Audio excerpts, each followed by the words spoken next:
Okay, welcome to the Nameless Blog. Shooting a live version of this. Um, Over here, I'm in the Bowie Vendor Village, and we're in downtown Baltimore. I turn this thing around, but you can't see it because of the background thing I have up. But you'll see right in front of me is Camden Yards, the baseball stadium where the Baltimore Orioles are playing at. Well, sorry, they're currently in spring training, so they're playing down south somewhere, Grapefruit League. But this is the home of Camden Yards right in front of me. We're in the convention center down here in downtown Baltimore. And there's a game going on right now between the CIAA tournament.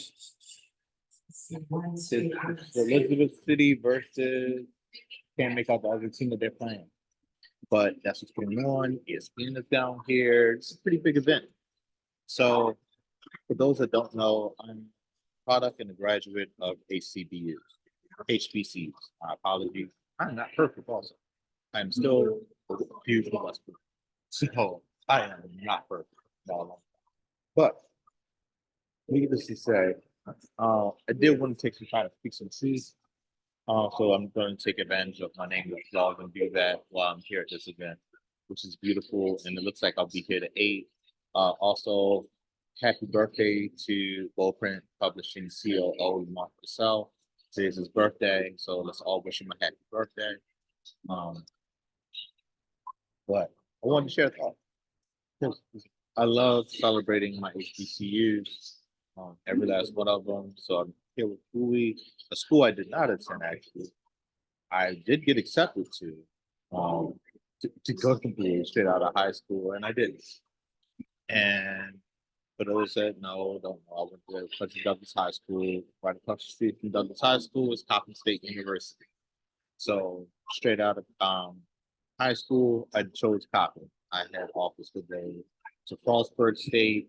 I had offers to go to Virginia Tech, a couple other schools in Virginia.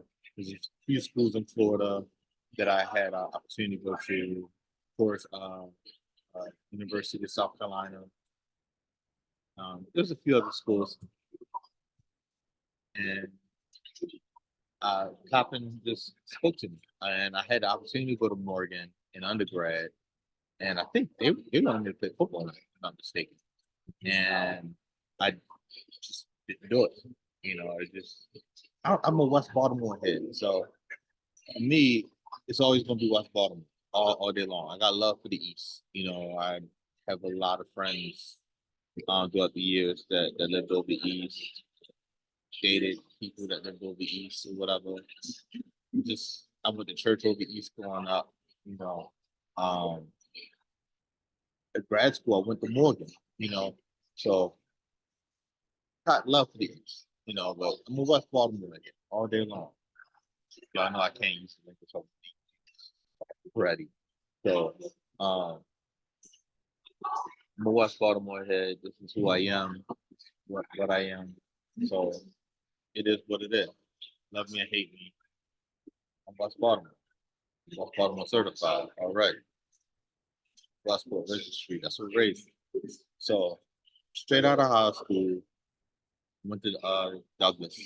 I went from Douglas to Coppin, and I didn't know what I wanted to do in life, you know. And I'm in the school, bunch of people that look like me. And growing up, I used to see a different world with, Sugar Bill Cosby, and put out pretty, I got to get the whole college treatment.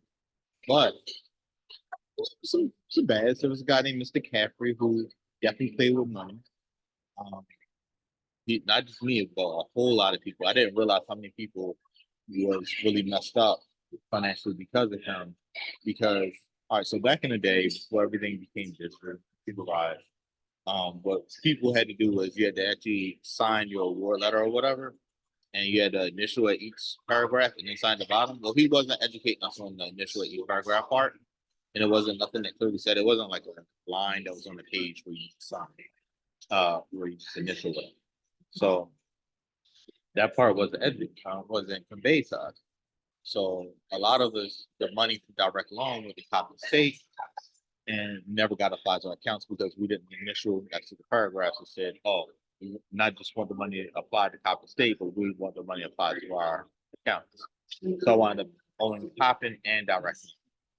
So back in I think it was '03, could have been '04, could have been '05.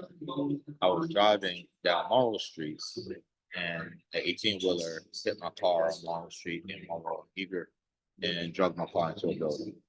And the settlement from there I had to use to pay off Coppin State because direct loan didn't pay Coppin State for me. They paid Coppin State, but the money never got applied to my account. So I wound up having to pay direct loan for the student loan, and I had to pay Coppin for the money that they actually did receive, but for the amount of money for my account, whatever. So Coppin was great. I did a lot of partying, hung out, met some wonderful people, people like Kiana Jones and Keisha Wilson, uh, Tori, Tora. There's a great number of people I met while I was up in Coppin. Robbie, um, and then when my brother Angelo got there, it was game over. You know, 'cause he was playing football at Prosper at first, and then he came on over to Coppin. It was game over once that happened. And but I enjoyed myself. And then I went to Sojourner Douglas College, which is a HBCU in its rights. RIP to Sojourner Douglas. That one hurts because it was such a great school. I do get to talk about Sojourner Douglas a little bit in the Wake Renaissance, which I will share a picture of that and see. But I do get to talk about them for a second. I get to talk about Sojourner Douglas in the Wake Renaissance book, which is pretty cool. And I graduated with my bachelor's in social work from Sojourner Douglas College, which was over east and out Orange Mills. So I guess you could say I had a lot of success over East Baltimore. But while that happened, I did go to Morgan, earn my master's degree in social, my first master's degree in social work. And I can't help but say a lot of my success is definitely owed and due to HBCUs. Like without them, the person that you see before you today would not exist. And I can't think of them. I can't think HBCUs. And with that, you want to show everybody. Hold up, messing up. Because there's more I want to talk about and experiences and just enjoying the ride and learning to enjoy the ride. But I definitely want to share the book cover for the Wake Renaissance. So I'm going to hit share screen as soon as I find it. I swear that every time I look on here, this thing just changes. So this is the new cover for the Wake Renaissance, for the Wake. I am phasing out the original Wake, and the Wake Renaissance is the prequel to the book. But when you read it, you see how it flows. It tells it tells the story of the Wake in a different way. It's the same story, it's a way different story at the same time. Just because it's really told from Tiffany Gibbons' perspective, and it really it's still a crime drama. It tells more of the story of Tiffany's dad and his misgivings and him being a horrible person. If you're a fan of like shows like Law and Order, especially shows that talk about sex crimes, stuff like that, I think you'll appreciate this because it does dive into sex work and child molestation, and also tells the story of the fall of a great community in Baltimore City. And it deals with a lot of political cover-ups and everything else. And the way how it's written, it tells the backstory, but it puts you right. You're gonna be trying to figure out because you know that this is Tiffany talking to a counselor, and the counselor is somebody from the void. You're gonna try to figure out, is this actually taking place right before the void until the end when you realize, oh no, this is taking place in the board. And you'll get why. So it's a perfect prequel, and it's a perfect way to get some backstory and more clarity for people like Tiffany Gibbons and Alex Tillman, Gina Sims, and you're going to get a lot of Silk. You're going to get a lot of Erica Little. So it's a lot that you're going to definitely get, and you'll get to really understand more about Tiffany. And I hate saying that because I really feel like in this series I've done a great job of fleshing out Tiffany and Tiffany as a person, and I'm just really excited about this version coming out, and I'm really excited for you all being able to witness it. But anyway, getting back to the HBCUs. So Coppin was good. Um, Coppin was a great college for me starting out, and I didn't appreciate what I was getting. You know, a great quality education, which I did get, and the opportunity to make it out the hood, and that's what they were providing me. What's up, man? I'm good. I'm good. How you feel? Calm. Nice to meet you. So you basically you do the publishing. So I run a publishing company called Bullprint. I'm also an author. Got it. Yeah. Okay. I've got one book. I got two more that are about to come out. So that I've been publishing. So I know a little bit about it. Oh yeah, It's good. This stuff looks good. let's definitely talk. All right. Good. Yeah. Wonderful meeting you, man. You brought any of your books with you? I did not. I'm sold out. Years ago. Oh, nice. So it's just time for me to re-up. Yeah. So we'll talk. All right. I'm looking forward to it.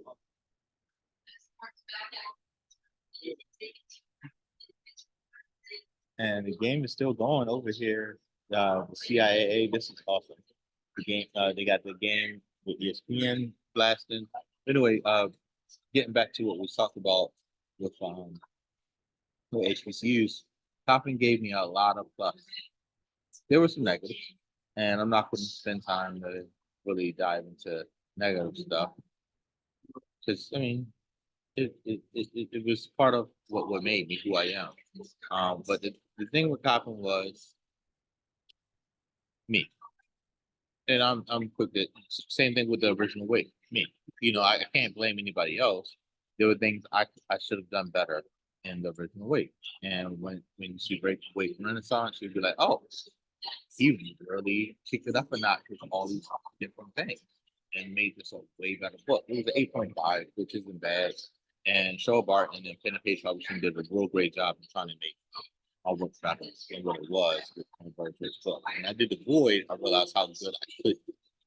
And when I did The Legacy, I was like, oh crap, this is who I am. You know, and mind you, I've been doing this for a long time. It's just as far as publishing and putting out there for the world, because it's not like music, you know, it's a lot deeper, you know, it's a lot of moving pieces and work that goes into this. It's not like back in the day when myself, CTG, Rashid, Ezer would get together, or Alan Stone and I would get together.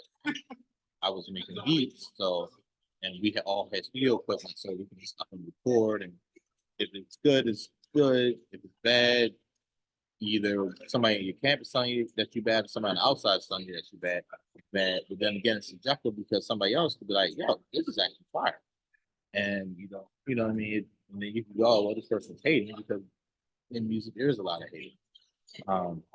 With this, it's like either your work is good or your work is bad, and there are some areas of subjectivity to it, but it's either like the pages, it's black and white, you know. So for me, it was like, all right, you gotta do it better, and the way could have been a better book. And again, it's the arts. You have the tools, which you can see it was a good book, but it wasn't a good book. When you look at the weight, you look at the void, you go, oh no, there's a huge chunk. You look at the void, you look at the legacy. You go, okay, this tracks. This is on par. There's growth. It's still these two are good books. When you read the union, you're like the words I want to say I can't. But you can like, it's a really good. So it's like I'm looking at the weight, and I'm like, oh, I got the void, I got the legacy, I got the union, and these are three real great books, and they're great, amazing books, you know. And then you look at the weight. I mean, you look at the weight, you go, this needs work. This needs to be better. I can't sit back and be proud of this.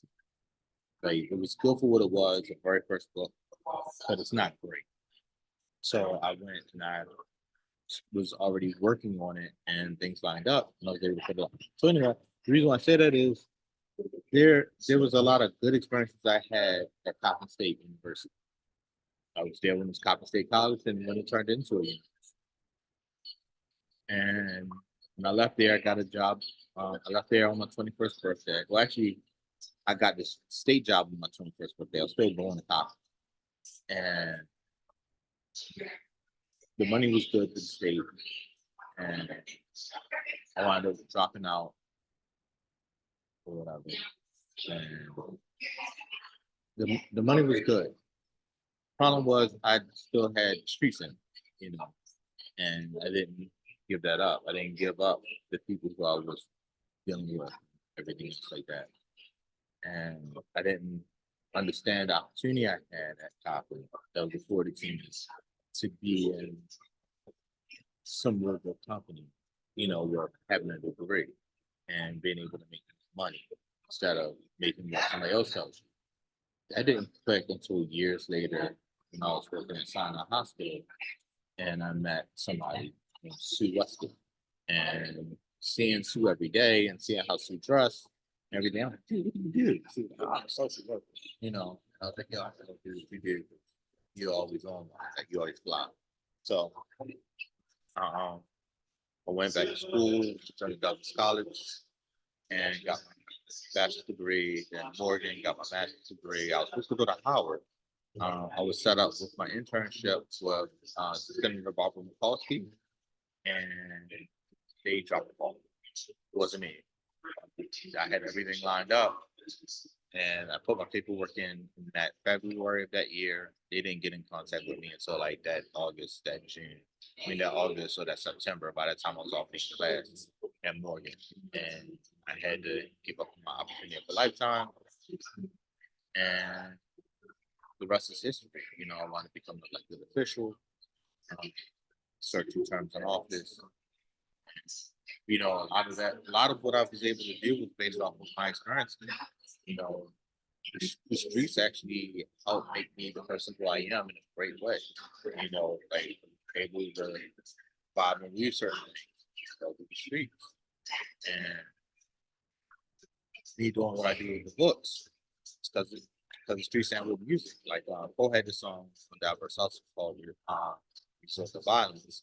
And it's cool because there's things that you could plug and play from that song, or I had a track called Voice of the Block. It's cool because there's a lot of that flows in all these books. The song Roses, or Tina Roses, off of GMB Volume 1.